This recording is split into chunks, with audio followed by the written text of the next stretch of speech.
नमस्कार दोस्तों, आइए जानते हैं महाराष्ट्र की बड़ी खबरें। आज की पहली खबर है कि पुणे में पानी का बहाव देखने पहुंचे लोग और अचानक ढह गया पुल। पुणे जिले के मावल तहसील के तलेगांव दाभाड़े से लगे कुंडमाला क्षेत्र में एक पुराना लोहे का पुल रविवार को ढह गया। यह पुल इंद्रायणी नदी पर बना था, जहां पानी के तेज बहाव की वजह से पुल ढह गया। यह पुल कई महीनों से वाहनों के लिए बंद था, मगर कहा जा रहा है कि यह फिर भी खुला था, जिस पर कई पर्यटक और स्थानीय लोग भारी बारिश और नदी के बढ़ते जलस्तर को देखने के लिए इकट्ठा हुए थे। इस हादसे में 2 लोगों की मौत हो गई। बताया जा रहा है कि पुणे में ऑरेंज अलर्ट जारी होने के बाद मावल तहसील में भूशी डैम और लोनावाला जैसे लोकप्रिय पर्यटन स्थल पिछले सप्ताह बंद कर दिए गए थे। इन स्थानों को 31 अगस्त तक बंद रखने का आदेश दिया गया था। नतीजतन आसपास के पर्यटन स्थलों पर भीड़ बढ़ गई।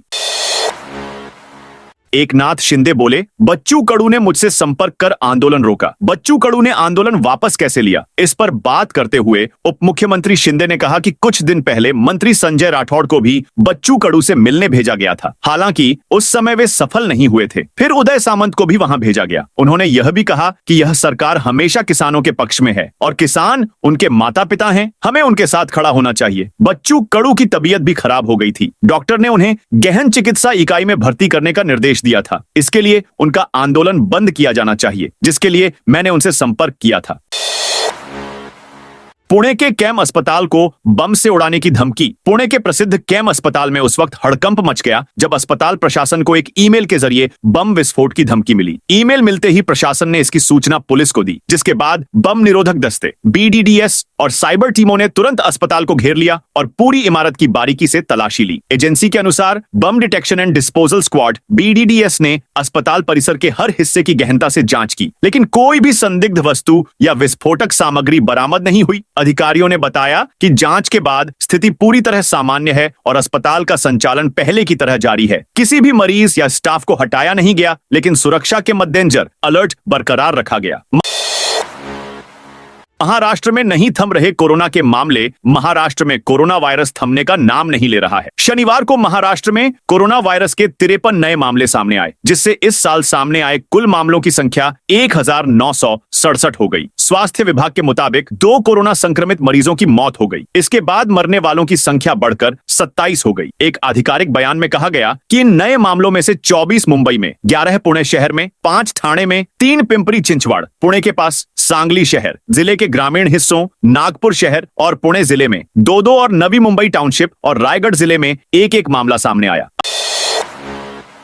अतिक्रमण पर छगन भुजबल की नाराजगी के बाद नगर निगम एक्शन में नासिक। शहर के द्वारका और मुंबई नाका फ्लाईओवर के नीचे अतिक्रमण और यातायात की समस्या पर राज्य के खाद्य एवं नागरिक आपूर्ति मंत्री छगन भुजबल ने जैसे ही कड़ी नाराजगी जताई, रविवार को छुट्टी के दिन भी नगर निगम की पूरी मशीनरी काम पर लग गई। सुबह से ही इस क्षेत्र में अतिक्रमण पर कार्रवाई शुरू हो गई। यातायात पुलिस ने सड़क किनारे खड़े वाहनों को हटाया और यातायात में बाधा डालने वाले वाहनों को हटाया। फेरी वालों और ठेले वालों के खिलाफ कार्रवाई की गई।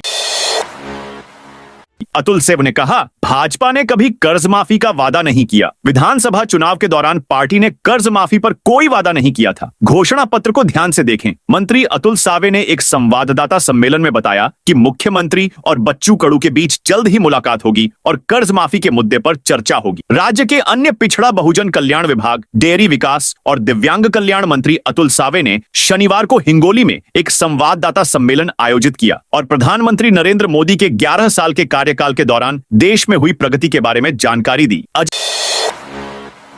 अजित पवार मालेगांव चीनी कारखाने के अध्यक्ष पद के उम्मीदवार हैं। बारामती में मालेगांव सहकारी शक्कर कारखाना चुनाव में उप मुख्यमंत्री अजित पवार द्वारा ग्रुप B से नामांकन दाखिल करने के बाद जबकि सभी का ध्यान इस चुनाव पर था, अजित पवार ने इस कारखाने के अध्यक्ष पद के उम्मीदवार के रूप में अपने नाम की घोषणा की। इसके कारण यह चुनाव और भी रंगीन हो गया है। राष्ट्रवादी कांग्रेस पार्टी अजित पवार केशरी नीलकंठेश्वर पैनल का अभियान शनिवार को शुरू हुआ। उस समय उप मुख्यमंत्री अजित पवार ने यह घोषणा की। इस अवसर पर कारखाने के अध्यक्ष केशव बापू जगताप, पूर्व अध्यक्ष बाला साहेब टावरे, तालुका अध्यक्ष राजवर्धन शिंदे, बाजार समिति के पूर्व अध्यक्ष सुनील पवार, PDC बैंक के निदेशक संभाजी होलकर और अन्य उपस्थित थे। पुणे पुल हादसे पर सीएम देवेंद्र फडणवीस का बयान। पुणे पुल हादसे पर मुख्यमंत्री देवेंद्र फडणवीस ने कहा है कि पुल टूटने की घटना दुर्भाग्यपूर्ण है। एनडीआरएफ की टीम रेस्क्यू अभियान में जुटी है, लोगों को बचाया जा रहा है। जिला मुख्यालय से कई रेस्क्यू टीमें भी मौके पर पहुंची हैं। मौजूदा हालात पर हमारी नजर है, हर संभव मदद के निर्देश दिए गए हैं। शुरुआती जानकारी इतनी ही है कि कुछ लोग जख्मी हैं, उनका इलाज चल रहा है।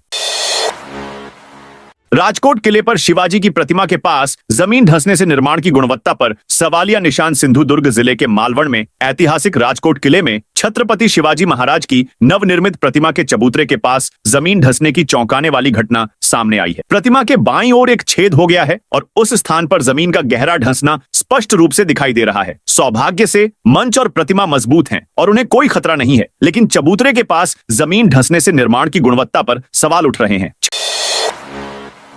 छात्रों को अब एसटी पास के लिए लाइन में इंतजार नहीं करना पड़ेगा। अब छात्रों को सीधे स्कूल से एसटी पास मिलेंगे। स्कूलों और कॉलेजों में पढ़ने वाले लाखों छात्रों को अब उनके एसटी पास सीधे उनके स्कूलों में वितरित किए जाएंगे। परिवहन मंत्री और एसटी निगम के अध्यक्ष प्रताप सरनाइक ने स्थानीय एसटी प्रशासन को ऐसा करने का निर्देश दिया है। इससे छात्रों को एसटी पास पाने के लिए कतारों में खड़े होने की परेशानी से छुटकारा मिलेगा। सरनाइक ने कहा कि नए शैक्षणिक वर्ष के पहले सेमेस्टर के लिए स्कूल 16 जून से शुरू हो रहे हैं। इसके लिए छात्रों को एसटी पास सेंटर जाकर लाइन में लगकर पास बनवाना पड़ता था या फिर उन्हें समूह में डिपो जाकर डिपो प्रबंधन से पास बनवाना पड़ता था। लेकिन अब छात्रों को पास बनवाने के लिए लाइन में नहीं लगना पड़ेगा। स्कूल और कॉलेजों द्वारा दी गई सूची के अनुसार एसटी कर्मचारी छात्रों को सीधे स्कूल में ही एसटी पास देंगे।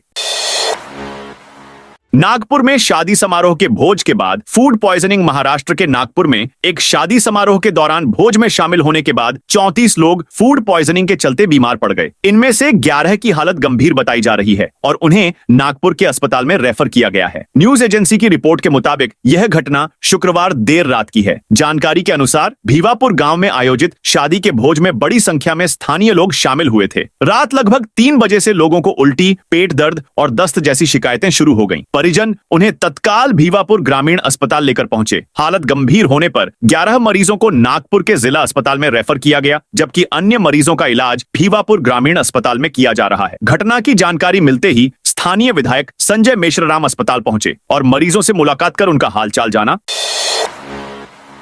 महाराष्ट्र पुलिस अकादमी के पास अनधिकृत झुग्गी बस्ती हटाने का आदेश। बॉम्बे उच्च न्यायालय ने महानगर पालिका को आदेश दिया है कि वह शहर के महाराष्ट्र पुलिस अकादमी के सामने सिद्धार्थनगर में अनधिकृत झोपड़पट्टी का 12 सप्ताह के भीतर सर्वेक्षण करे और उसे हटाने की कार्रवाई करे। सामाजिक कार्यकर्ता रतन लाठ ने अनधिकृत सिद्धार्थनगर झुग्गी बस्ती के खिलाफ कार्रवाई के लिए याचिका दायर की थी। याचिकाकर्ता लाठ ने बताया कि बॉम्बे हाईकोर्ट के जस्टिस आलोक आराधे और जस्टिस संदीप मार्ने की बेंच ने यह आदेश दिया है। सिद्धार्थनगर झुग्गी बस्ती महाराष्ट्र पुलिस अकादमी और डिटेक्टिव ट्रेनिंग सेंटर से सटी हुई है। यह जमीन मूल रूप से सिंचाई विभाग की है और नासिक राइट बैंक कैनाल के लिए अधिग्रहित की गई थी। तो दोस्तों, यह थी आज महाराष्ट्र की बड़ी खबरें। आप इस वीडियो को कौन से जिले से देख रहे हैं, उस जिले का नाम जरूर बताइए।